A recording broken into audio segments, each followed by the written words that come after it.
Arqueomanía.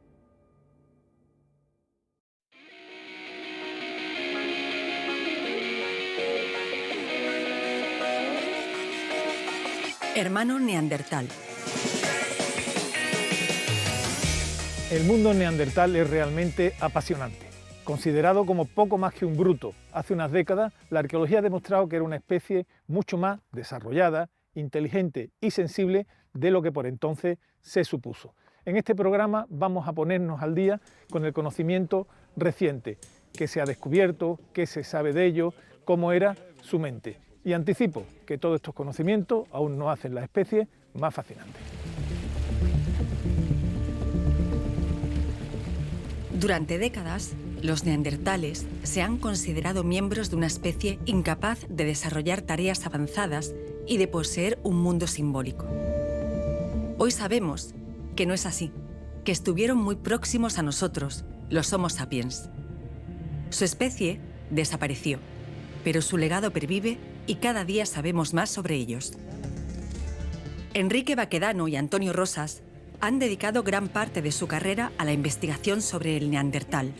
Hoy se reúnen para valorar el estado de la cuestión. Es que no sabíamos colocar a los neandertales, no sabíamos quién eran. O sea, la ciencia no sabía en esos comienzos nuestros dónde ubicar a los neandertales. Hoy en día tenemos una imagen mucho más completa de dónde ubicar a esta especie humana Homo neanderthalensis en una filogenia relacionada con nuestra especie Homo sapiens, con los recién descubiertos denisovanos. Y ahora mismo esta especie humana tiene un sitio. Yo me formé en unos años en los que los neandertales eran unos tipos bastante aburridos, muy poco interesantes desde el punto de vista cognitivo, sobradamente conocidos en lo anatómico y en lo morfológico, y desde el punto de vista del comportamiento, pues nada interesantes. Ya se empezaba a destronar la teoría de las actividades funerarias de los neandertales. Una de las cosas que he visto es cómo ha evolucionado de manera exponencial el interés social, el interés de los investigadores, de los científicos, y cómo ha cambiado el paradigma y la imagen de los neandertales, ¿no? La extinción de los neandertales, como toda extinción, por otro lado, es un fenómeno complejo, donde intervienen varios factores. Uno de los cuales es que, y eso puede ser una diferencia con Sapiens, históricamente, en sentido geológico, los neandertales vivían en grupos pequeños y aislados. Además, están viviendo uno de los peores momentos de la historia de las glaciaciones, que es la última. Pero desde luego lo que sí creo que está claro que los neandertales no se extinguieron por la llegada de los Homo sapiens. Porque de hecho, curiosamente, hay en muchos yacimientos donde hay un hiato. La genética, la antropología y la arqueología son los caminos que hay que recorrer para conocer el ancestro común de sapiens y neandertales. La genética nos ha demostrado que la hibridación compartíamos no tan solo cultural, socialmente y tal, técnicamente, sino compartíamos obviamente la materia básica, el ADN mitocondrial y nuclear que ha hecho el híbrido que somos sapiens sapiens. Yo no teníamos pruebas, yo siempre digo, yo hasta que tengamos pruebas no puedo demostrarlo. Ahora se ha demostrado. Lo que nos está diciendo el fenotipo, que hay una serie de diferencias a nivel morfotípico determinadas, pero el genotipo todos partimos de lo mismo. En realidad, esto lo decía mi amigo Tim White, a partir de 800 o 1.000.000 de años no hay especies. Es decir, hay variabilidad, hay diversidad, pero en realidad formamos parte de un pool evolutivo muy parecido. En Atapuerca se encuentran varias claves de la relación de neandertales y sapiens, desde la Gran Dolina hasta la Galería de las Estatuas, pasando por la cima de los huesos. Por la forma en la que hemos excavado el yacimiento, tenemos a la vista toda la historia de la cueva. En principio esto es la continuidad de la Galería de la Estatua donde habéis encontrado neandertal, ¿no? Y habéis buscado esta puerta a la hueca para encontrar ese hábitat. Lo que queríamos ver era la boca. Prácticamente la erosión se ha ido comiendo la mayor parte del desarrollo de la cueva y lo que nos queda pues es el final de la ocupación también aquí. Este es el yacimiento que tiene más abundancia, variedad, en fin, que ha proporcionado más industria lítica, porque es un campamento, por decirlo de alguna forma, de los neandertales, pero en los niveles superiores. Con lo que no contábamos es con este nivel de aquí, que es un nivel en el que han aparecido piezas que están dentro ya de un poco del mundo o del complejo achelense. Aparecen herramientas grandes del tipo del bifaz. Tenemos en un ya mundo pre-neandertal. Sí, o neandertal. Hay una transición entre lo achelense y lo neandertal, más o menos en esa transición. Un mundo más antiguo. Ahí dentro las condiciones de conservación son tan buenas que se conserva, dentro está sellado, ¿no? Hemos obtenido ADN del sedimento, muchas cosas, pero aquí fuera también queríamos saber cómo era el hábitat de los neandertales, pero no esperábamos encontrar ocupaciones más antiguas que son justo estas que vemos aquí. Llega el relleno hasta los 50.000 años, ahí adentro, y entonces todavía no hay presencia de sapiens. O sea que estos de aquí no conocieron a los sapiens. La paleogenética nos está enseñando, nos está poniendo en la circunstancia ya no de hablar de neandertales, sino de cuáles. Es decir, estamos bajando al nivel de poblaciones, al nivel de establecer el árbol evolutivo de las poblaciones neandertales. Porque hasta ahora la conversación ha ido un poco por contraposición a especies. Porque lo que estamos viendo es que efectivamente hay un árbol evolutivo, los neandertales que primero van a Siberia, los de raíz estrictamente europea, los que en un momento dado reemplazan, porque ya se está viendo que hay reemplazamiento de poblaciones neandertales en la península ibérica. Eso se ha visto perfectamente en la Galería de las Estatuas de Atapuerca. En torno a hace 105.000 años se produce un reemplazamiento de neandertales. Unas poblaciones sustituyen a otras. Y probablemente en torno a los 50.000 años se produce otro reemplazamiento de poblaciones. De tal manera que ahora cuando vemos a los neandertales ibéricos decimos, muy bien, pero ¿a cuáles pertenecen? Los antiguos de la Galería de las Estatuas, que son de los neandertales más antiguos, los del Sidrón son los mismos. Para entender el mundo neandertal en la península ibérica, resulta del todo fundamental conocer un yacimiento, Abric Romaní, que se encuentra en la provincia de Barcelona y que ha sido excavado ya durante décadas. El nivel de información detallada que puede aportar el Abric Romaní en Capellades, Barcelona, para comprender la vida en los campamentos neandertales es difícilmente superable.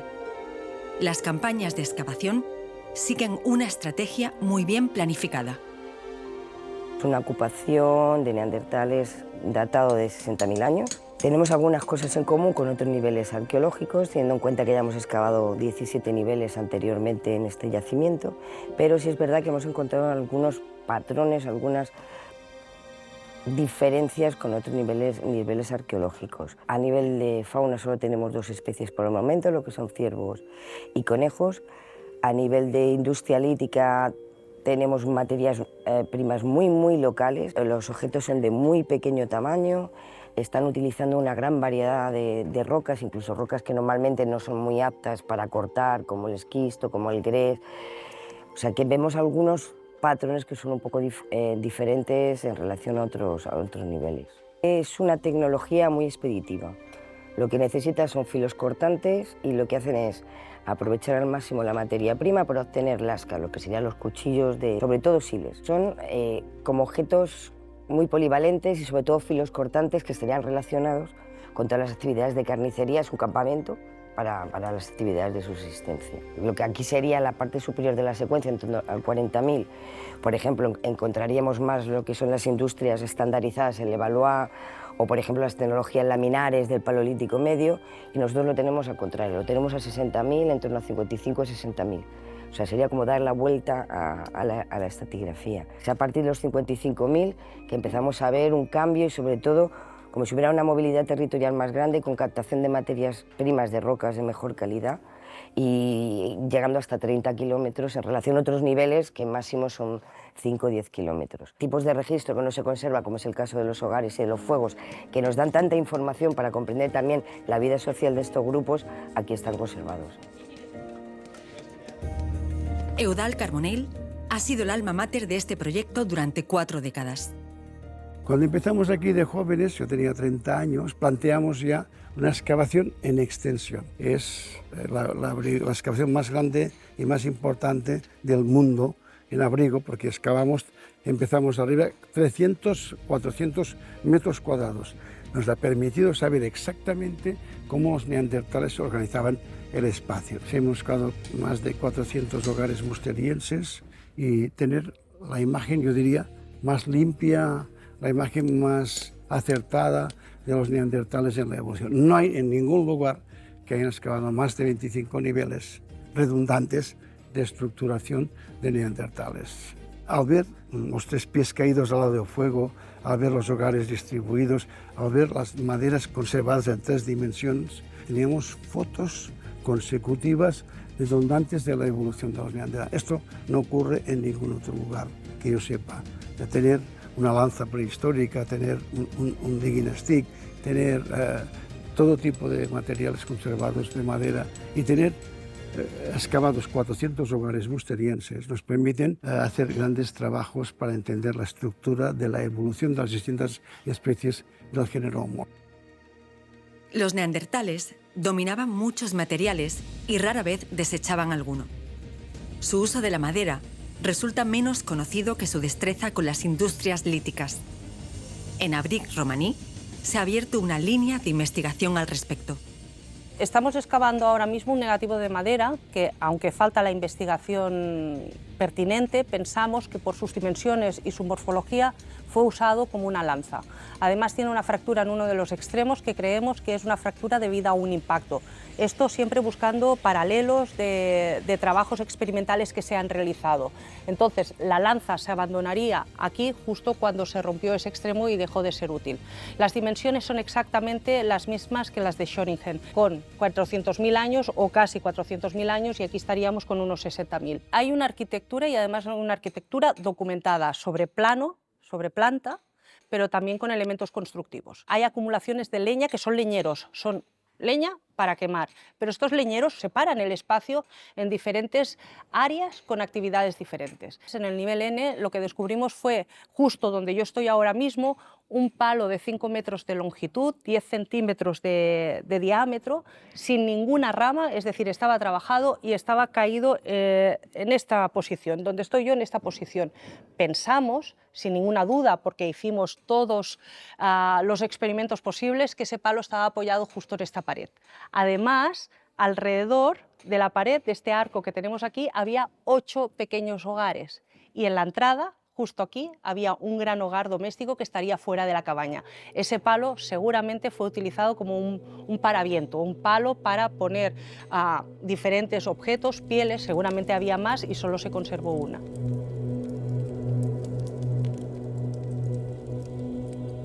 Los neandertales se han llegado a explicar como una adaptación humana a las glaciaciones.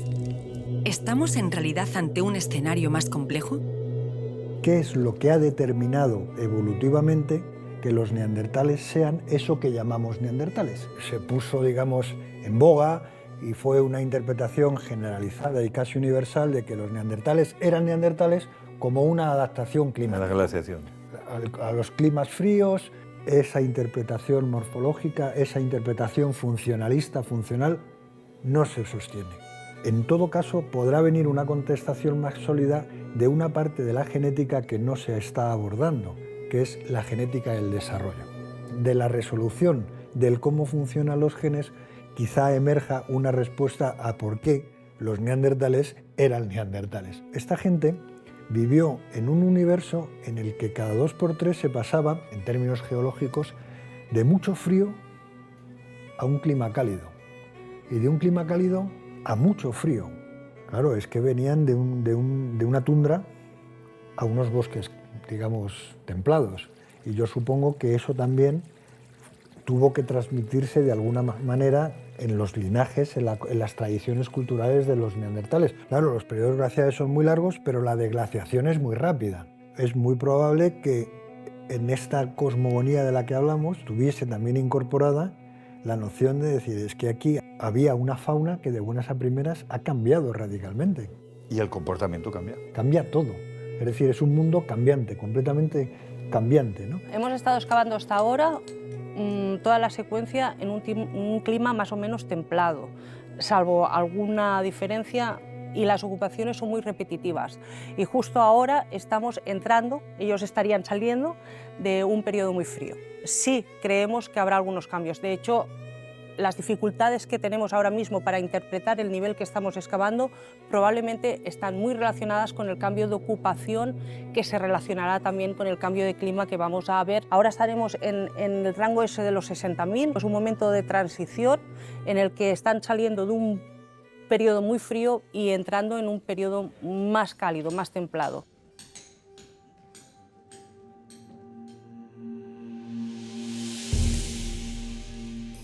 Hay lugares en el mundo, como Israel, en los que está probada la convivencia de neandertales y humanos modernos.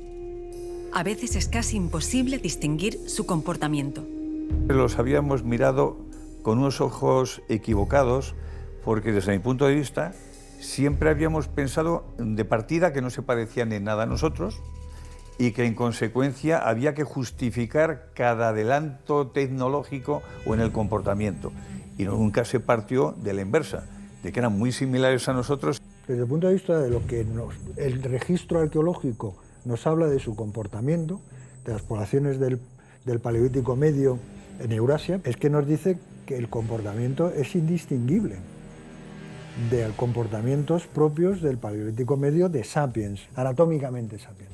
En los yacimientos del Próximo Oriente son indistinguibles los musterienses de unos y los musterienses de otros. Estamos en una ventana que dice, es que ¿cómo distinguimos a los neandertales de nosotros? Y sin embargo, paradójicamente, genéticamente y morfológicamente, somos distintos.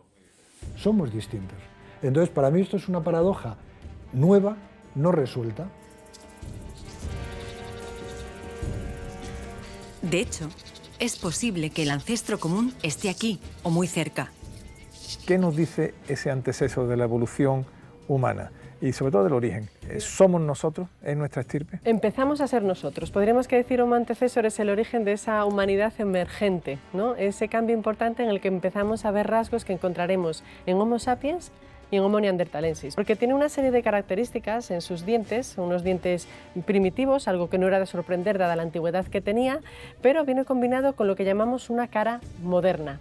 Y esa combinación de rasgos nos hace ponerlo en un lugar especial en el árbol, ¿no? Lo más cercano que tenemos para imaginarnos cómo era el ancestro común de Sapiens y de neandertales. Lo que estamos viendo es, después de haber comparado, sobre todo a partir de la dentición y de las mandíbulas de Homo antecesor, es que esta especie tiene más características en común con poblaciones de Asia que con poblaciones de África. Y eso nos ha llevado a plantearnos que quizá los primeros europeos, los que tenemos reflejados en el yacimiento de la sima del elefante de la Gran Dolina, no tienen un origen africano, sino que probablemente sean descendientes de una población madre que ya estaba hace mucho más tiempo fuera de África. Sabemos que desde la paleogenética del proyecto Genoma Neandertal que ha habido hibridación entre sapiens y neandertales, también entre denisovanos y neandertales, entre denisovanos y sapiens. Sabemos que ahora mismo la evolución humana se está más definiendo como una especie de red entretejida, ¿no? Con un matiz que me gustaría hacer es, ha habido hibridación, pero cada uno somos nuestra especie. Curiosamente, el ADN mitocondrial y el ADN del cromosoma Y de los neandertales es muy parecido al nuestro, por comparación con el de los denisovanos. Entonces, para explicar esa paradoja, que se vio por primera vez en los fósiles de la sima de los huesos, cuando se pudo extraer ADN mitocondrial, se ha propuesto que hace aproximadamente 300.000 años pudo haber un evento de hibridación entre los antepasados de los neandertales y los antepasados sapiens, de tal manera que esa influencia genética, según algunos, podría haber sido una especie de ignición para el desarrollo paralelo de ese gran cerebro. Yo no estoy nada convencido de esta posibilidad. Entonces ahí ha habido un antiguo cruce que está por ver de dónde vienen estos sapiens. La cueva de Manot es un lugar esencial para estudiar la posible convivencia de sapiens y neandertales. minimum age is 55,000. It's then the transition between the Middle Paleolithic to the Upper Paleolithic. So we have like maybe different group of people that they came here maybe from Africa, and this was the first time that the cave was occupied. And so we have the skull, we have the transition Middle Upper Paleolithic. It's modern man. It's in the same time of the Neanderthal, which was also in the Galilee and in Carmel. And then it's a real question, what was the relationship with those group of Neanderthal and the Homo sapiens that had been here, the beginning of the Upper Paleolithic. So we have local groups that maybe originate in the north, in Lebanon, in Turkey, and came here and went to the south, but they are local. They are doing local industry. And then coming a new group of people, which are the Aurignacian. They are coming from Europe for a very short episode. And it's very interesting because they are coming with the industry they brought from home. Because both Neanderthal and Homo sapiens did Levallois technique. Very sophisticated, close group of people that could hybrid, could interact, and it's not surprising they are doing very similar cultural material. En la península ibérica, el escenario es diferente. Son más probables los hiatos, los espacios vacíos entre una y otra especie. Así se comprueba en lugares como la Brique Romaní, la Cueva de Ardales y Cueva Antón en Murcia. En todos estos lugares, la llegada de los aurignacienses, la primera cultura de los cromañones, vino precedida de un despoblamiento que ha dejado su huella en el registro en forma de hiato, de vacío. Tenemos de pensar que en realidad no son especies, todos lo sabemos, son subespecies, están en un contexto evolutivo muy parecido de temas que están en los contextos de hibridación, etcétera, etcétera, etcétera. Tenemos un horizonte que es el nivel A, que es un horizonte de sapiens. No hay ninguna duda, son industrias, y justo abajo de este horizonte es un horizonte que no es de sapiens. Aquí hay un tema de frontera y aquí la presencia son de sustitución. Aquí ha habido una sustitución de neandertales por sapiens. Y esto es un yacimiento pompeyano, porque esto pasa en muy poco tiempo. Los neandertales, en el sentido que conocemos, y los sapiens conviven entre 8.000 y 20.000 años en Europa, probablemente. Pero aquí hay un caso claro de sustitución. La cubeta nor que tenemos era un enterramiento aurignaciense, con una pieza que cerraba la cueva. Y esto es totalmente paleolítico superior, son sapiens.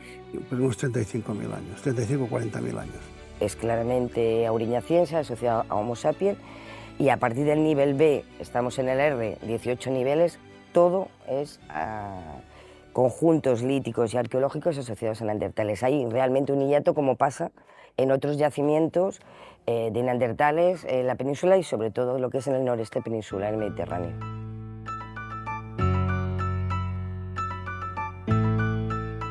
Los neandertales poseían un hondo conocimiento de la naturaleza.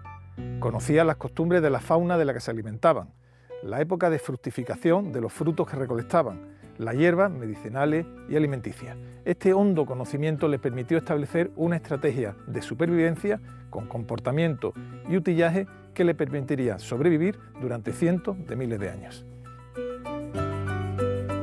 ¿En qué medida ese grado de encefalización nos facilita la adaptabilidad al cambio de condiciones, ¿no?